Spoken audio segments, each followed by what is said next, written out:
Bom, nós estamos em Êxodo 3. E eu queria lhes falar nesta manhã sobre como lidar com as frustrações. Vou lhes dar 7 conselhos.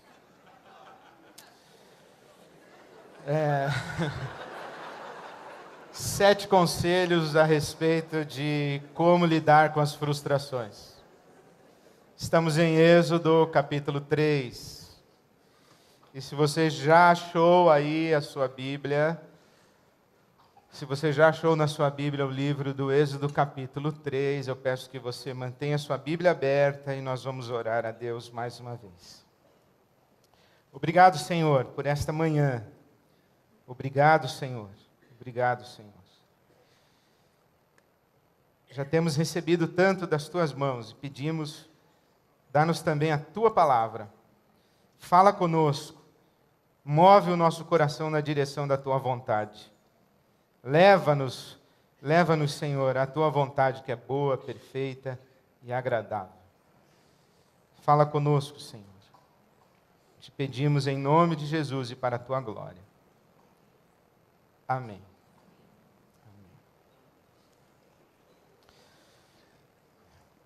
A título de contexto, lembre-se que no capítulo 12 do livro do Gênesis, Deus chama Abraão e diz que vai fazer dele, Abraão, uma grande nação. Esta grande nação vem a ser o povo hebreu, os judeus como nós os conhecemos.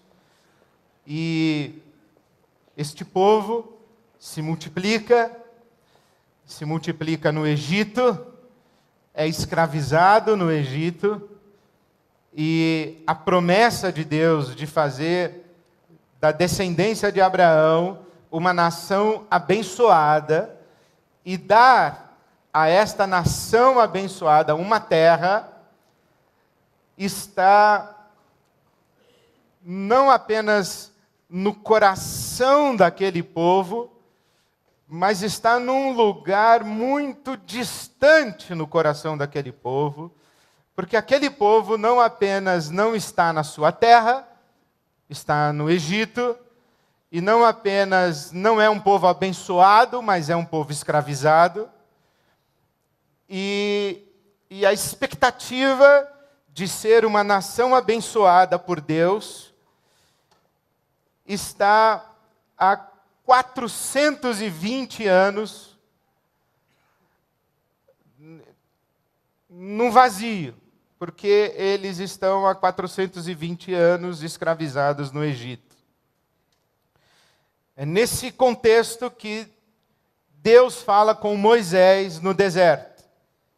E no capítulo 3 do livro do Êxodo, no versículo 7, disse o Senhor a Moisés: de fato, tenho visto a opressão sobre o meu povo no Egito, e tenho escutado o seu clamor, e por causa dos seus feitores, e sei quanto eles estão sofrendo, e por isso desci para livrá-los das mãos dos egípcios, e tirá-los daqui para uma terra boa e vasta, onde manam leite e mel, a terra dos cananeus, dos hititas, dos amorreus, dos jebuseus, dos hebreus e dos jebuseus. Dos ferezeus. Pois agora o clamor dos israelitas chegou a mim, e tenho visto como os egípcios os oprimem. Vá, pois, agora, disse Deus a Moisés, eu o envio ao faraó para tirar do Egito o meu povo, os israelitas, os descendentes de Israel, os descendentes de Jacó, Israel, neto de Abraão. Moisés recebe essa palavra de Deus. Chegou o tempo quando eu vou levar vocês para a terra que prometi aos seus antepassados, a Abraão, a Isaque, a Jacó. Chegou a hora, agora é a hora da libertação, agora o sonho, a esperança de vocês vai se realizar. Então vá ao faraó e diga que chegou o momento quando eu vou tirar vocês daqui e colocar vocês na terra onde manam leite e mel. Moisés vai ao faraó. A resposta do faraó é a pior possível. No capítulo 5,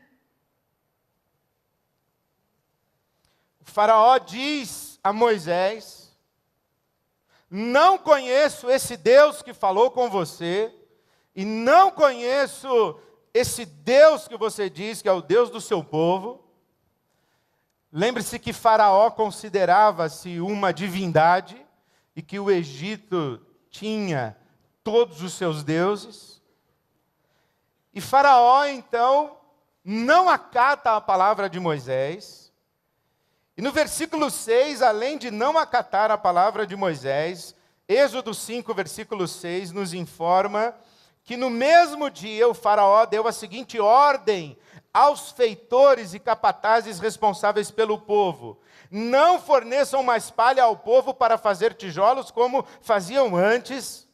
Eles que tratem de ajuntar palha, mas exijam que continuem a fazer a mesma quantidade de tijolos, não reduzam a cota. São preguiçosos e por isso estão clamando: iremos oferecer sacrifícios ao nosso Deus. Aumentem a carga de trabalho dessa gente para que cumpram suas tarefas e não deem atenção a mentiras. O que o faraó está dizendo é o seguinte: esse negócio de querer liberdade, querer prestar culto a um Deus aí que eu não sei quem é e desconheço, é porque esse pessoal está com a vida muito fácil. Está muita gente desocupada, eles estão com a cabeça vazia, então vamos fazer o seguinte: multiplique a carga de trabalho, ocupa essa gente. Talvez daqui venha o ditado que diz que oficina vazia, cabeça vazia, oficina do diabo. Então aqui o faraó está com essa ideia. Eles estão com a vida fácil e estão pensando aí na liberdade deles. Então vamos oprimir ainda mais. Em resposta a essa reação do faraó, Moisés voltou-se para o Senhor. E no capítulo 5, versículo 22, Moisés voltou-se para o Senhor e perguntou: Senhor, por que maltrataste este povo? Afinal, por que me enviaste? Desde que me dirigi ao faraó para falar em teu nome, ele tem maltratado este povo. E tu, de modo algum, libertaste o teu povo. Resumo: frustração absoluta. Eu tinha um sonho, o Senhor aparece dizendo que vai realizar o sonho, e quando eu vou ao faraó dizer que agora chegou a nossa hora, ele não apenas não ouve o seu recado, mas ele piora a nossa vida, e o Senhor não fez nada. Quer dizer, a nossa situação hoje é pior do que de antes, porque antes nós tínhamos um sonho, agora nós temos nada. Aliás, nós temos sofrimento, nós estamos sendo maltratados, nós estamos oprimidos ainda mais. Frustração. Frustração é o quê? É esse negócio que invade a gente quando a gente tem um sonho que não se realiza, quando o nosso castelo desmorona, quando um grande desejo de alguma coisa a se realizar para nós não se concretiza. Então a gente cai nisso que se chama frustração. Bom, o que a gente faz nessa hora aqui? O que a gente faz na hora da frustração? Eu imagino que todos nós aqui já tenhamos vivido, e provavelmente alguns de nós estejam vivendo o dia da frustração.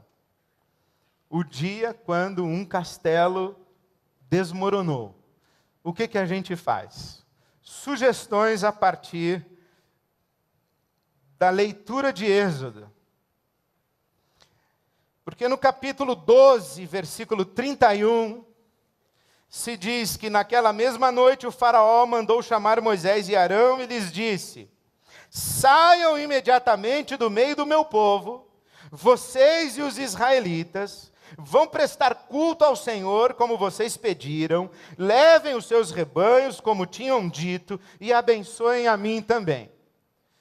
Só que entre Êxodo 3, de 7 a 10, e Êxodo 12, 31, há uma longa história. E é nessa longa história, entre Deus falar, Moisés, chegou o tempo de realizar o sonho, e o faraó realmente deixar o povo ir embora, há uma longa história. E é nessa longa história que a gente vai tentar entender como lidar com a frustração. 7 conselhos. Primeiro, seja razoável. Primeiro, no dia da frustração, seja razoável. O que é ser razoável? Pensar. Pense. Primeiro conselho que eu dou para você é, no dia da frustração, pense. É interessante que quando os nossos sonhos se realizam, a gente segue, celebrando e festejando. Mas quando os nossos sonhos não se realizam, a gente volta a fita, a gente rebobina. Vai lá atrás e vê o que aconteceu desde aquele momento em que eu tinha o sonho até chegar o momento da frustração. O que aconteceu no meio do caminho? Por que eu cheguei aqui e não cheguei na realização do meu sonho? Então pense, olhe para trás, volte ao início e pense. Olhe com os olhos da razão, seja razoável. Com isso quero dizer, não reaja de maneira passional. Os psicólogos, os terapeutas dizem que nós reagimos à frustração pelo menos, ou basicamente, de 2 maneiras. Com agressão ou com regressão. A agressão é quando você tem um sonho, uma expectativa tão grande, e quando não se realiza, você é tomado por uma raiva e por uma fúria. Você fica com raiva que aquilo não deu certo. E por causa dessa raiva, você sai agredindo, você sai batendo em tudo que encontra pela frente. Você agride a si mesmo, você agride quem está no meio do caminho, você agride quem você pensa que atrapalhou a realização do seu sonho, você agride, inclusive, Deus, a fonte do seu sonho. Por exemplo, Moisés falou, o Senhor não cumpriu a sua palavra, o Senhor foi omisso, o Senhor nos enganou, o Senhor nos iludiu. É a agressão. Mas tem também a regressão. E o que é a regressão? A regressão é a infantilização e a postura de vítima, em que você se percebe como um coitadinho e uma coitadinha. Olha, tenha pena de mim, o meu sonho não se realizou. E você reage emocionalmente, isto é, você não é razoável, você não pensa. Você só sente e age e fala a partir do que você sente, mas você não pensa. Primeira coisa é pense. Volte a fita. Limpe as emoções, enxergue racionalmente.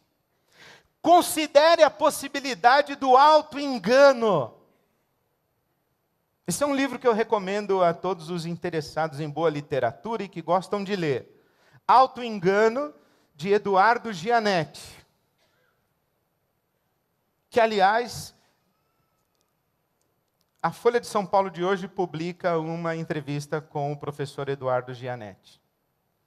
O auto-engano é quando a gente deseja tanto que uma coisa aconteça, que a gente manipula todas as informações como se todas as informações nos fizessem acreditar que aquilo vai acontecer mesmo. Só que a maneira como nós manipulamos as informações, inclusive a maneira como nós selecionamos as informações, nós deixamos de prestar atenção nisso, prestar atenção naquilo, nós vamos fazendo uma caminhada seletiva e vamos separando das informações aquilo que nos interessa. E que dizem, as informações que dizem para a gente, olha, você vai realmente conseguir realizar o seu sonho. Olha, isso é de Deus mesmo. E aí você só ouve o que você quer ouvir. Porque você está tão obcecado pelo seu sonho que você não presta atenção na realidade. E há coisas que são ditas para você e que você não prestou atenção. Há coisas que estavam bem na sua cara, mas você não enxergou. Você está auto-enganado, auto-enganada. Você quer tanto que uma coisa aconteça, que você se convence de que vai acontecer, apesar de estar claro que não vai acontecer. Veja aí Êxodo capítulo 3, versículo 19. Quando Moisés chega para Deus no capítulo 5 e diz assim, o faraó não aceitou e piorou a nossa vida. Deus deveria responder, ou deveria não, poderia responder a Moisés, falou, e qual a novidade? Eu falei para você que isso ia acontecer. Veja o capítulo 3, versículo 19.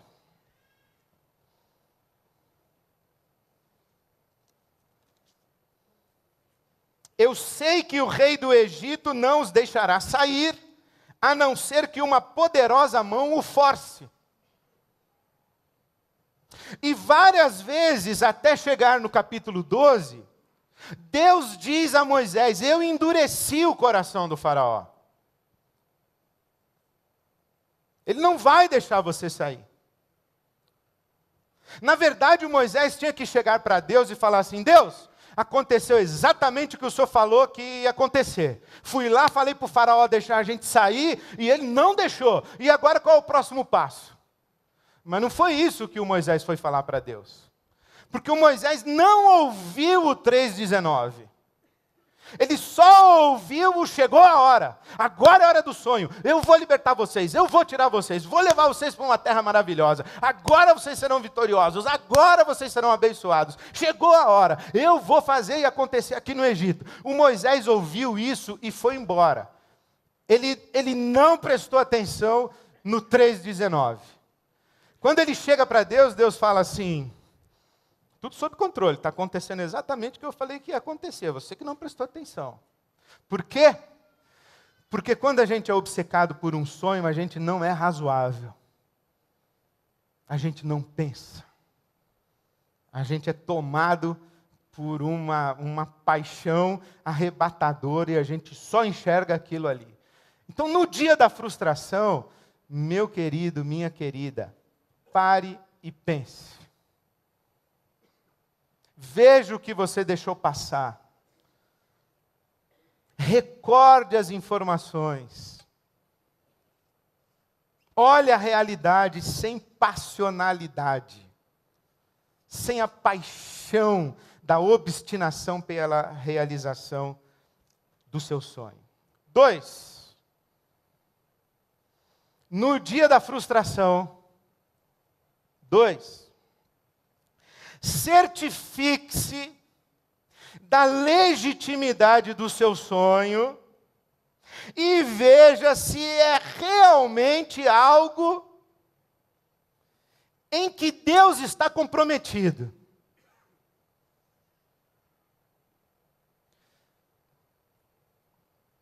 Eu vou repetir. Certifique-se que o seu sonho que não deu certo era tão legítimo que ele interessava para Deus. Que o seu sonho tem a ver com Deus, com o reino de Deus, com a glória de Deus, ou se é só um sonho seu. Que se não é uma coisa que é de Deus, com a glória de Deus, com o reino de Deus, que tem a ver com Deus, que Ele quer fazer, que Ele quer acontecer, que Ele prometeu realizar,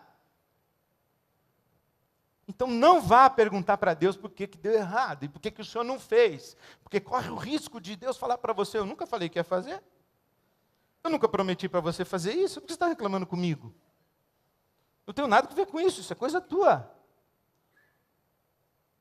Não adianta sentar na bola para fazer oração. Deus não tem nada a ver com isso. Deus não tem nada a ver com isso. Aqui no caso de Moisés, Deus era a fonte do sonho. Ele estava lá no deserto e Deus foi lá falar com ele. Ei, Moisés, vai lá falar com o faraó. O Moisés até diz assim, pô, eu não quero ir não. Não, mas eu estou mandando você ir. Bom, então, eu vou fazer o que o Senhor mandou eu fazer. O grande problema é que a gente luta com Deus a respeito de coisas que Deus não tem nada a ver. É a gente que quer, não é Ele que quer. Capítulo 6, versículo 1, o Senhor diz a Moisés, agora você verá o que eu vou fazer ao faraó, e por minha mão poderosa, ele os deixará ir, por minha mão poderosa, ele os expulsará do seu país.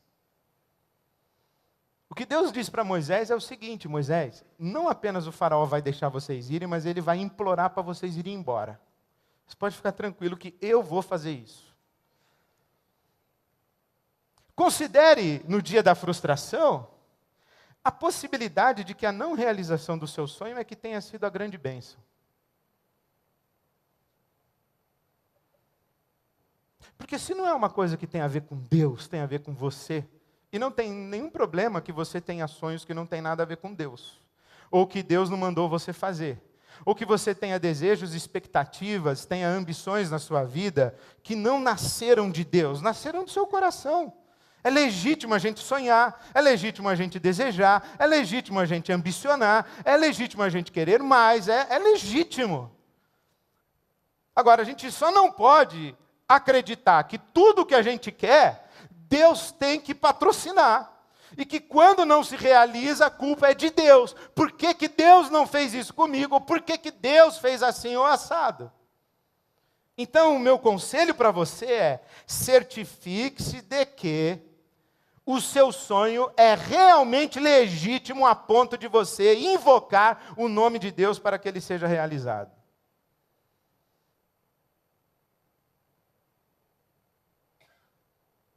Às vezes eu encontro irmãos e dizem assim, pastor, eu estou numa demanda judicial, vai ter audiência quinta-feira, ore por mim, ore para que Deus abençoe. Minha vontade é responder, não, eu vou orar para Deus fazer justiça, pode ser que você tome um ferro. Mas a gente pensa isso, é que Deus é o patrocinador das coisas que a gente deseja que aconteçam. No caso de Moisés era, mas nem todos os nossos sonhos têm origem em Deus. Então peça a Deus discernimento. Terceiro, peça a Deus discernimento para você enxergar a diferença entre teimosia e perseverança. E não tem regra para isso, hein? Não tem regra. O Moisés, por exemplo, ele foi falar com o faraó 10 vezes. Deus mandou 10 pragas.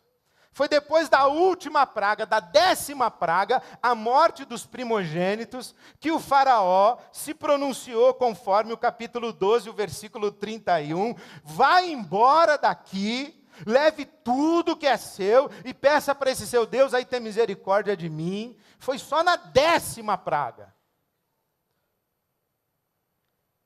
O Moisés falava com o faraó, não.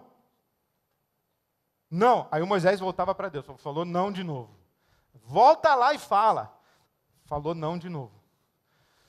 10 vezes.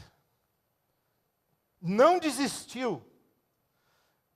O Moisés poderia falar, Deus, se em 7 pragas não resolveu, não resolve mais. Pode tomar 8, 9, 10, não vai resolver.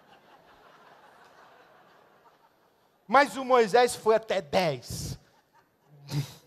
Meu Deus do céu. O Moisés foi até 10. Foi perseverante. Só que a gente tem que pedir a Deus esse discernimento. De quando é que a gente tem que insistir e perseverar. E quando é que a gente está confundindo perseverança com teimosia. Do tipo, não é isso, você não está vendo que a porta está trancada, você não está vendo que ela não quer mais, você não está vendo que ele não está afim de você, que ele está te enrolando, você não está vendo que essa oportunidade aí não é melhor e você está forçando a porta, forçando a porta, forçando a porta. Aí quando você está diante de uma porta fechada, e que você não sabe se você vai ou não vai, se você desiste e tal, aí você corre o risco lá do auto-engano, lembra? Ah, a porta não está abrindo que o diabo, em nome de Jesus, libera essa porta. Mas às vezes é Deus que está trancando a porta para você. Se eu soubesse dizer para você, pessoal, preste atenção, se acontecer 3 coisas é para você desistir. Não existe isso. Tem gente que persevera, persevera, persevera e alcança. E tem gente que não é perseverante, é teimoso, é teimosa. Então peça a Deus o discernimento e a sabedoria para você enxergar quando a insistência é perseverança e quando a insistência é teimosia.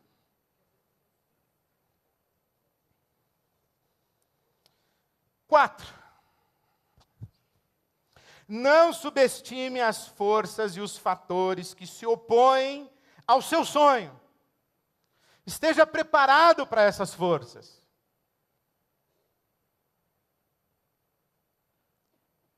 Ora, o Martin Luther King disse o seguinte, que ninguém doa poder.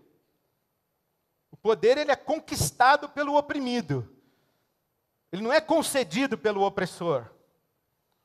O faraó não vai olhar para aquela multidão de escravos, mão de obra barata, e dizer assim, olha pessoal, estou com dó de vocês, eu acho que vocês estão trabalhando muito, não é justo isso, eu vou dar liberdade para vocês. Não vai. Não vai dar essa liberdade. Ele vai dizer, não, e vai resistir o máximo que ele pode, ele está perdendo muito. Do outro lado da mesa do seu sonho, tem gente com o mesmo sonho. Isso faz lembrar na Copa de 1958, que o técnico do Brasil, acho que era o Vicente Fiola, ele fez uma preleção para a seleção brasileira, e ele falou para o Garrincha, ó, mané, você faz isso assim, assim, assim, assim, era o jogo contra a Rússia. O mané ficou ouvindo, depois que o Fiola falou, o senhor já combinou isso com eles?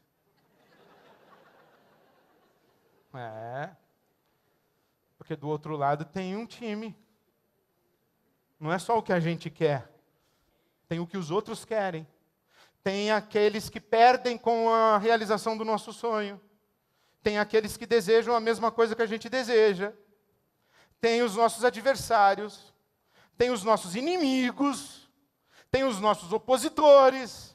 Tem aqueles que nos odeiam, estão interessados no nosso fracasso, tem aqueles que nos sabotam, tem aqueles falsos amigos, tem os traidores no meio do caminho, tem um monte de coisa que se opõe.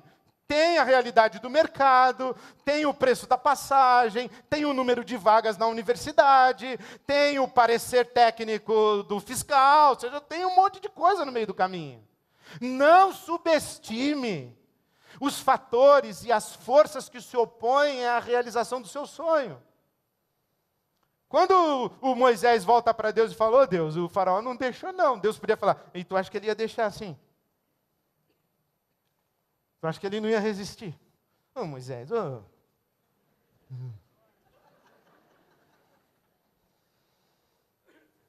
Esteja preparado para as forças que se opõem. Esteja preparada.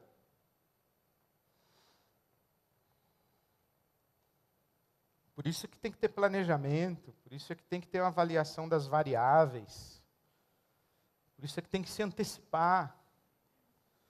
O que é administrar e gerir? É antever dificuldades para prover soluções. Não é assim, vai lá Moisés e fala, aí eu levanto e vai lá e fala, não. Como é que eu vou falar? Que dia que eu vou? O que ele pode dizer? O que pode dar errado? Se isso aqui der errado, o que eu faço? Se aquilo ali der errado, o que eu faço? Se não tiver, Então, não subestime as forças e as realidades que se opõem e que obstaculam a realização do seu sonho. 5. Transforme as adversidades e as suas fraquezas em consciência da necessidade de Deus e da necessidade de providências, em vez de transformar as adversidades e as fraquezas em desculpa para desistir, se omitir e abandonar o sonho. Quando a gente vai tomar decisões, pelo menos é um método simples que a maioria das pessoas usa, é pegar uma folha e falar os prós e os contra. Aí você vai dizer, eu quero isso. Bom, favorável para eu querer isso e chegar lá, tem isso. Agora, contra. Isso. Ah, não é para ir não. Não necessariamente. Lista de prós e contras não é para a gente tomar decisão baseada na lista. Lista de prós e contras é só para a gente enxergar o tamanho da confusão que a gente está se metendo.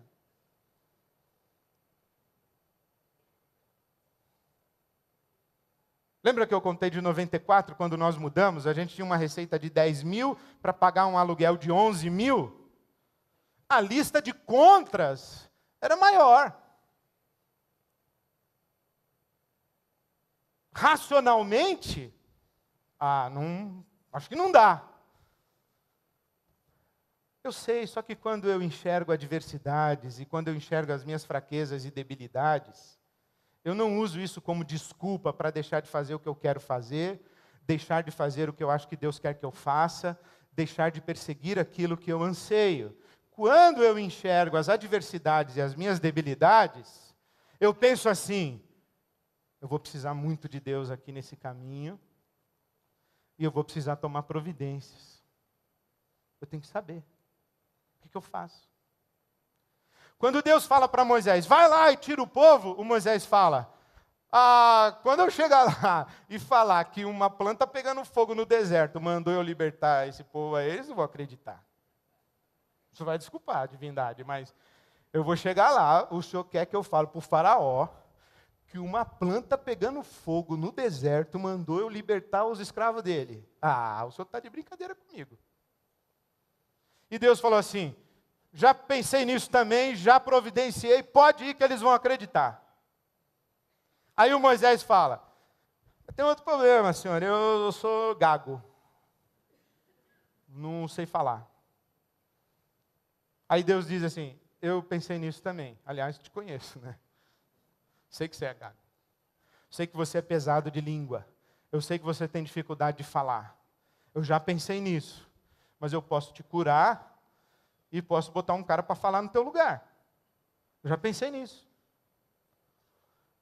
Aí o Moisés diz assim, mas eu sou um fracassado. Eu matei um cara lá no Egito. Se eu voltar, os caras me matam. Estou sendo procurado. Já pensei nisso aí também, Moisés, fica tranquilo, já resolvi essa parada aí também.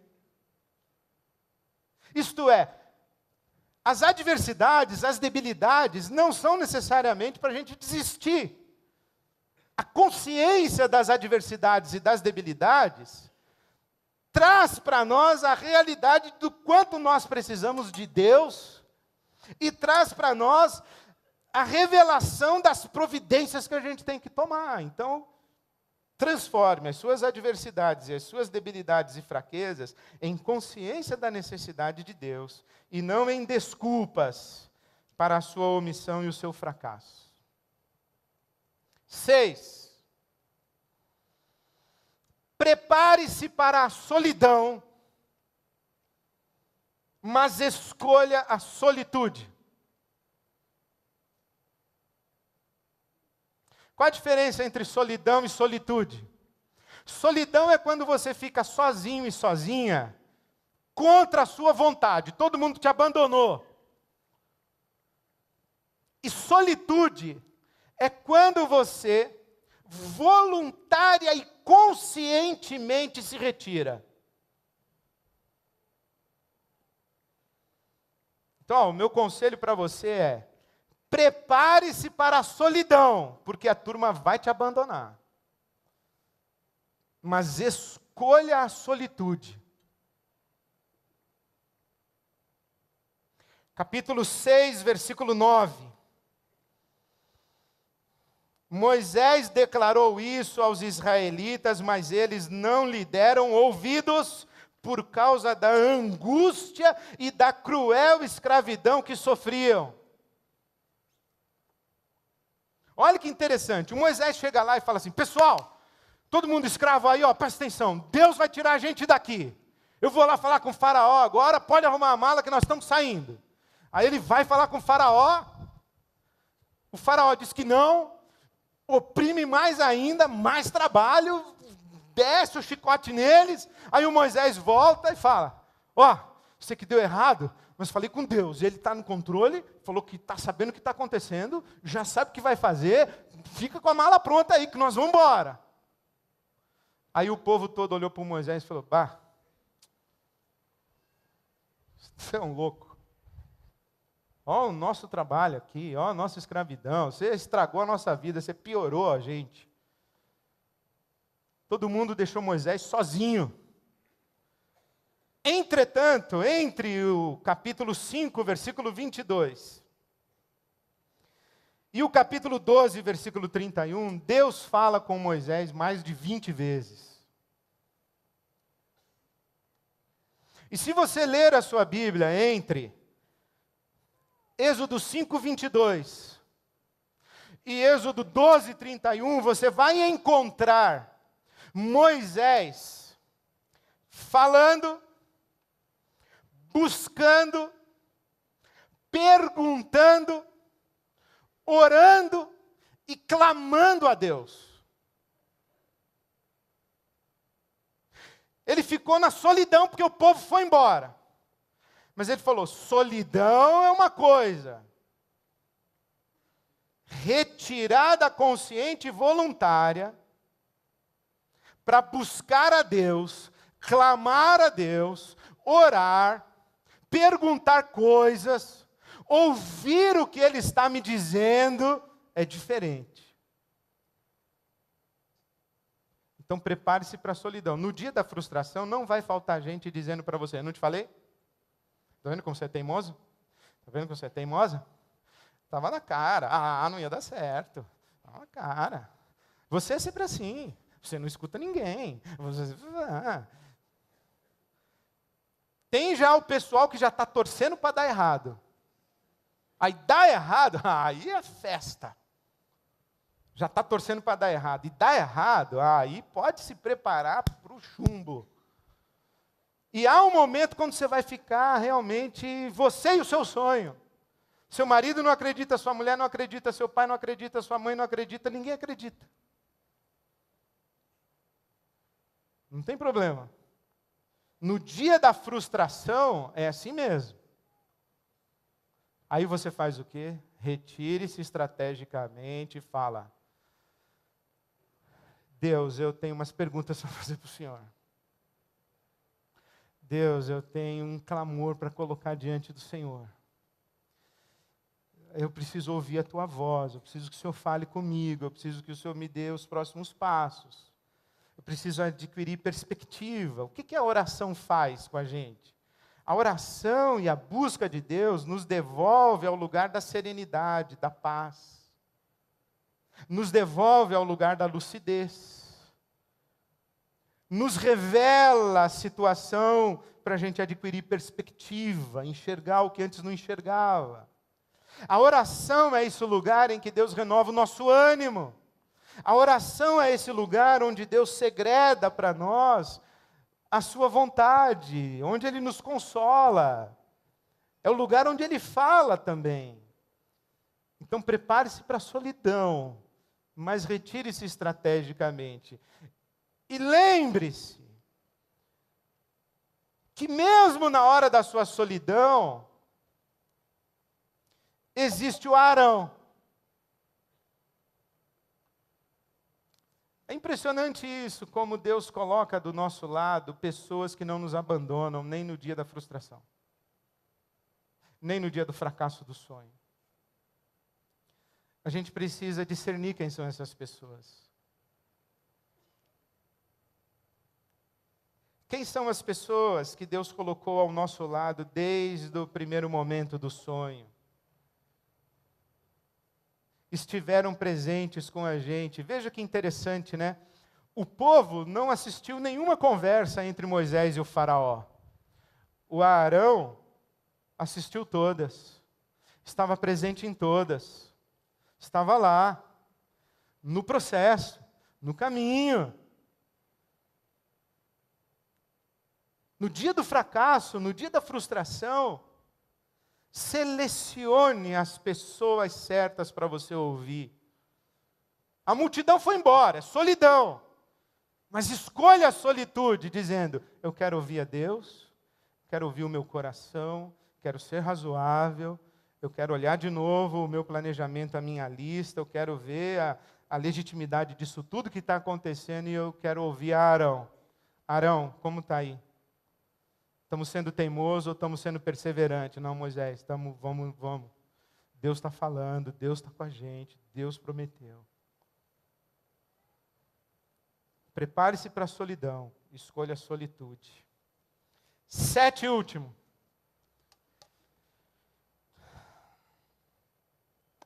Confie na promessa incondicional.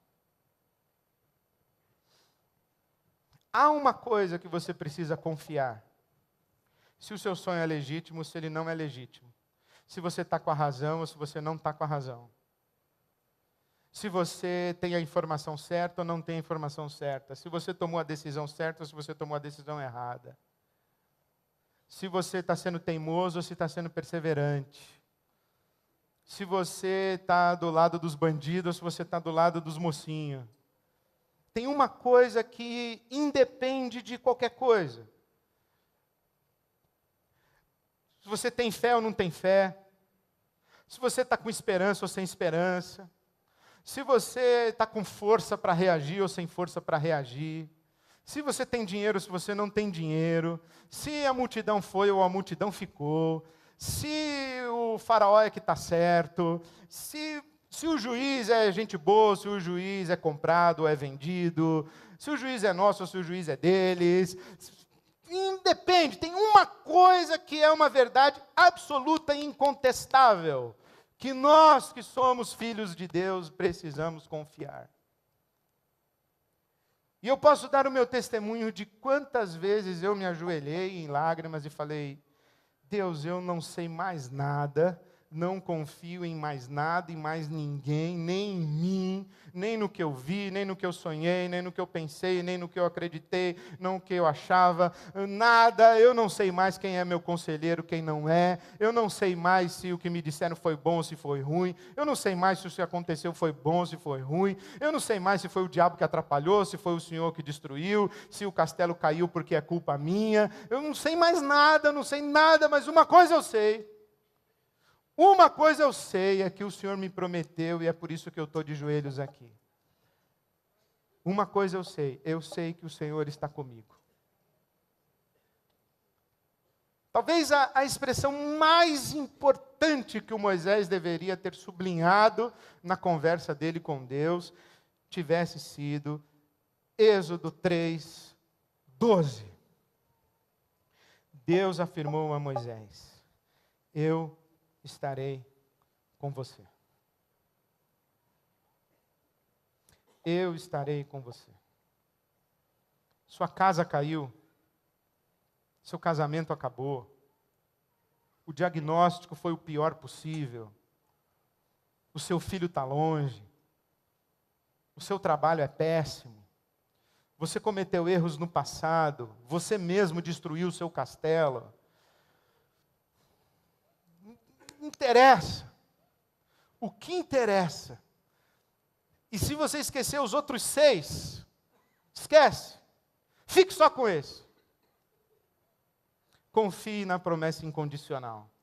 E a promessa incondicional é Deus dizendo para nós, eu estarei com você.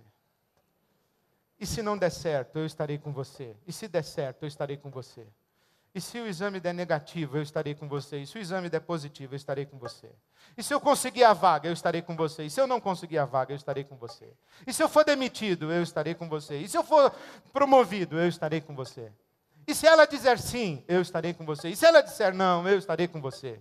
E se o bebê nascer, eu estarei com você. E se a gente perder o bebê, eu estarei com você. Eu estarei com você. E se eles meterem 7, eu estarei com você. Eu estarei com você. Essa é a nossa promessa incondicional. Eis que estou convosco todos os dias até a consumação dos séculos. Eis que estou convosco. Eu estarei com você. Apesar de tudo e de todos. Se o seu castelo está em pé ou se o seu castelo caiu, tem uma coisa que você não pode esquecer jamais. Deus está com você. Porque se o seu castelo está em pé, mas Deus não está com você, de nada vale o castelo. Agora, se o seu castelo caiu e Deus está com você, a gente faz outro castelo. A gente começa de novo. A gente substitui o sonho. A gente recebe forças onde a gente já não imaginava que teria condição de receber forças. Porque Deus está com a gente. Eu estarei com você. Por isso eu queria convidar você a colocar diante de Deus o seu coração, os seus sonhos, as suas expectativas de futuro, os seus castelos desmoronados. Essa é a hora de você escolher no meio da multidão a solitude. E de falar assim: Deus, obrigado pela tua palavra dessa manhã. É hora de eu falar contigo, Senhor. Fala comigo. E as meninas vão nos abençoar de novo, falando para nós do doce nome, do nome bom, da nossa esperança de futuro. Porque onde está Jesus, há promessa de futuro e há esperança. Então hoje nós vamos terminar diferente a nossa celebração. Você em oração, as meninas falando para nós do doce nome e do nome bom e da fé. E você, ao final dessa canção, agradeça a Deus, diga obrigado, Senhor. E você se levanta, abraça todo mundo que você tiver que abraçar e vai embora. E quando você sair, leva com você o nome bom, porque Jesus está com você. Que Deus nos abençoe. Amém.